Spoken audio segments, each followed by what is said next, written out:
All right, we'll bring you detailed sports a bit later on as we talk into detail about the Black Stars, their performance yesterday and how things stand right now. But let's jump into AM business. It's Wednesday. On Wednesdays on the AM show, we bring you business. Now, despite being one of the 10 key salt-producing countries in Africa, Ghana's salt industry has not received much attention from government.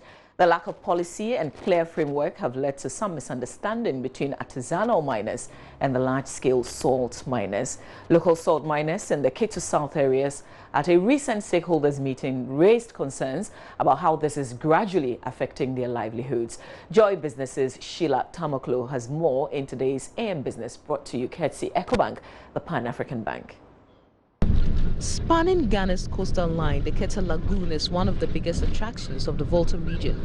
The lagoon is the largest in the country and serves as a source of livelihood for thousands of local residents through fishing and salt mining.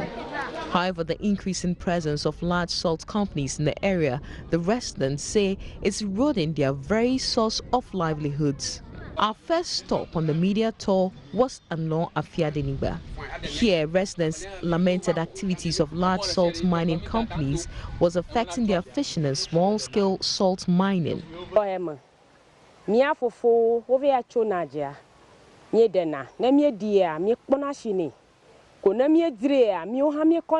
Our parents mined the salt and we also grew up marketing this product.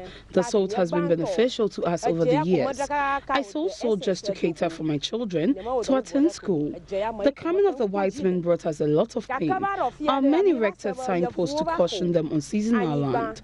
The activities of the white men became a barrier to our mining. In fact, the coming of these people have left us hungry, unemployed, and our children left to the cities to seek for white-collar jobs. We need your help. None of our children can go to China and do what pleases them on that land. Yet, we allow these people to come and take our livelihood from us.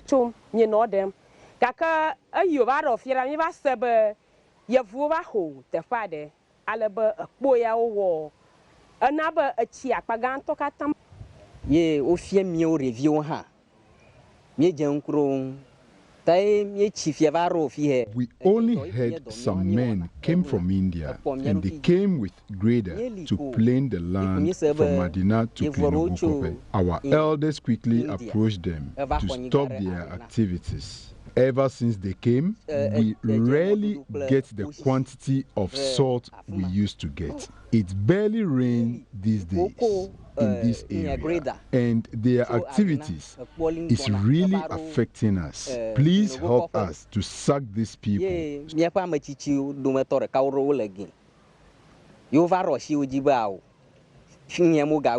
The community senior high school, the Anlon Afiadenigba Senior High School, is another casualty. Activities of nearby salt company has led to the rapid corrosion of the school structures by highly salinated waters and water pollution.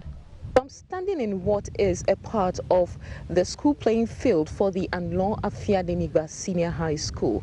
Now, to my left, students are happily going about their PE activities, that's their physical education activities.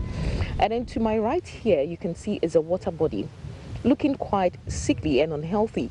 Now, this water body used to be for rice farming. Originally, rice was being grown here.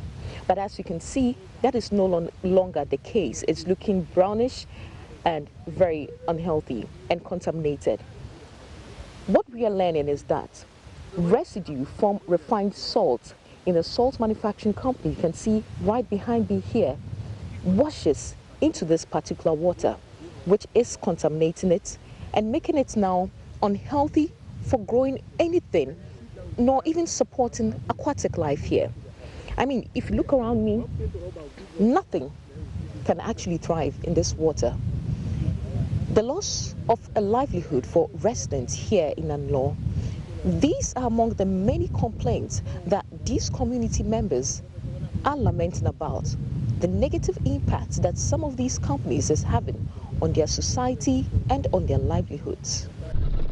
From Anlon Afiadenigba, the next stop was Dogbekope, another salt mining community within the Ketu district. The situation here is pretty much the same.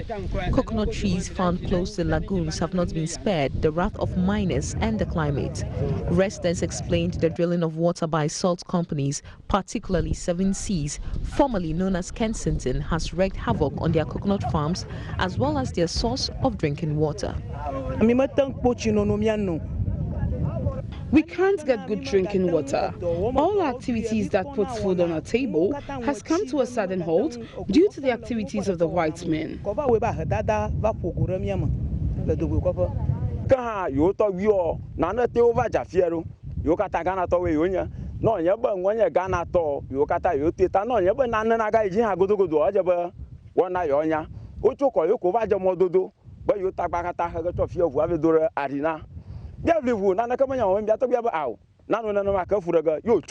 came to seize our land.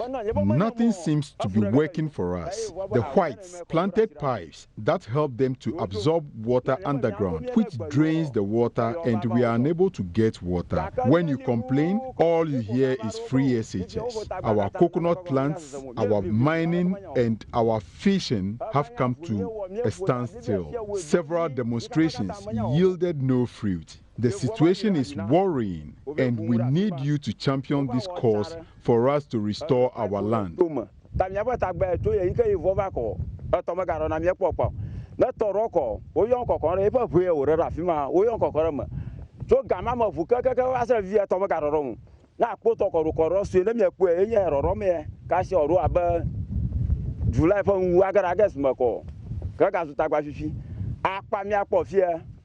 Community leader for Dogbekope, Mark Kweku-Wolachi, says the town has written several times to the Minerals Commission and the EPA on how activities of Seven Seas Salt are affecting their community and unfair means by which the company acquired their concessions, but all to no avail.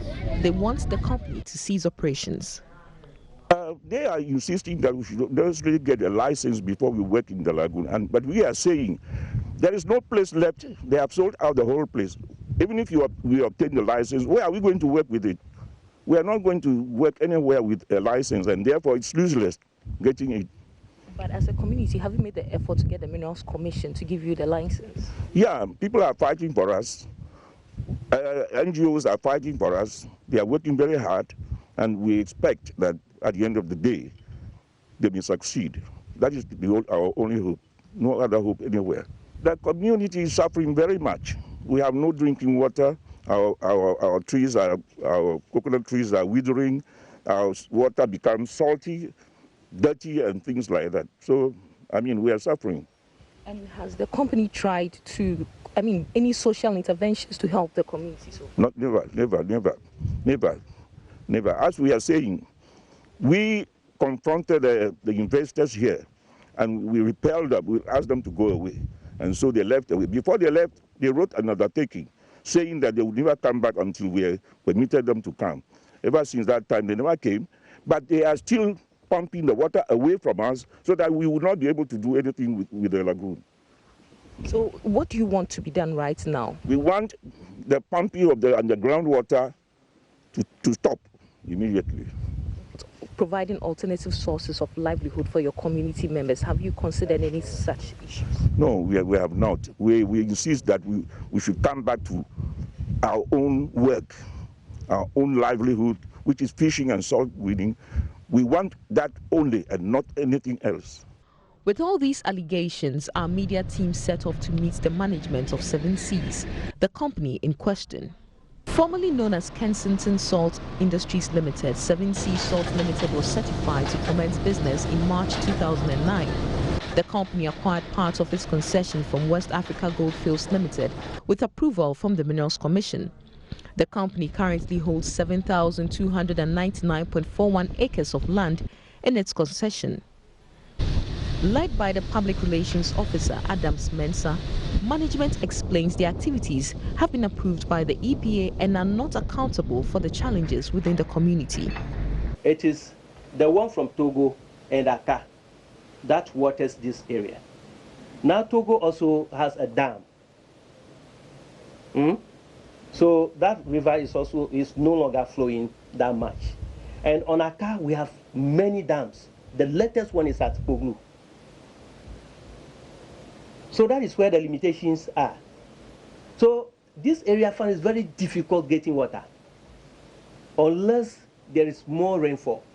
So now that we have land that is not having water for us to get our fish, either we do that artificially or we move to another side, that is production of salt. Is that what you wish? You are asking me what do I propose? I am telling you that as we cannot get the water naturally, we can get it through what? Artificial means. By way of what? Having a borehole and be pumping. If we do that, we can get the water. Through that, we can get our fish. We can even get that water, which eventually will lead to what? Salt. We reach a stage where we need to get maximum benefit out of our land space. We are becoming more and more. And the land space is the same as created by God. So we need to be getting maximum out of the limited space that we have. That is all about technology that I'm talking about. But despite the explanation, the youth of Adina, a community in which 7 Seas owns over 4,000 acres of salt concession, insist the use of underground water by the company has affected their water supply. The people of Adina and surrounding communities have since long agitated against the presence of 7 Seas.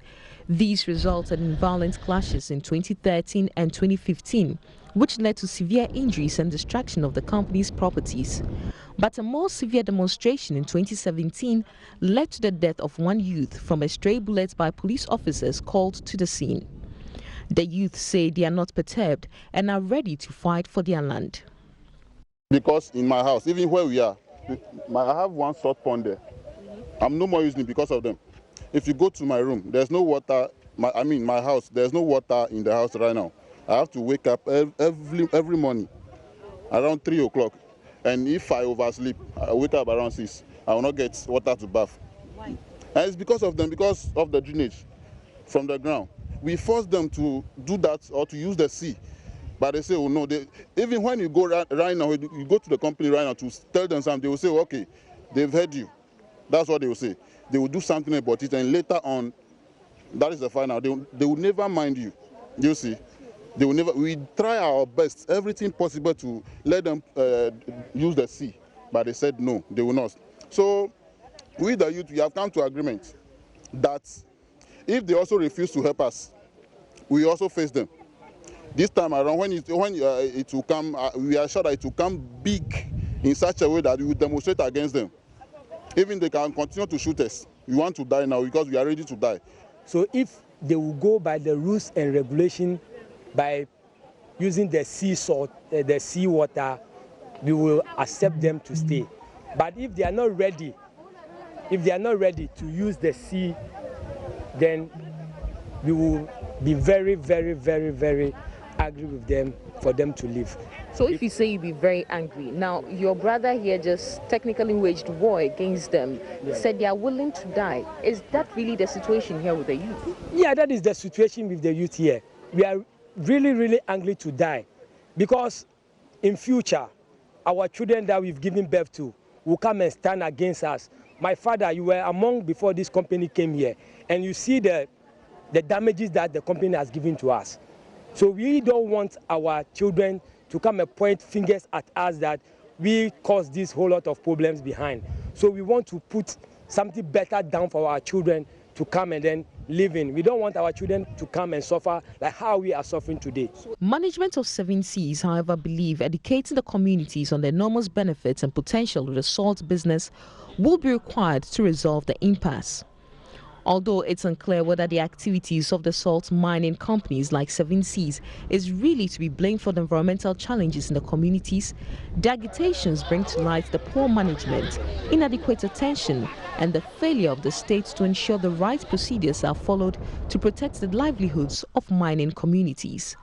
For Joy Business, Sheila Tamaklo reporting. And that's AM Business for today. Is brought to us courtesy EcoBank, the Pan-African Bank. Join us every Wednesday here on the AM show. So we see you next week for another edition of AM Business. Stay with us here on the AM show. When we come back, we're talking sports, we're talking the Black Stars, and we're talking the Africa Cup of Nations.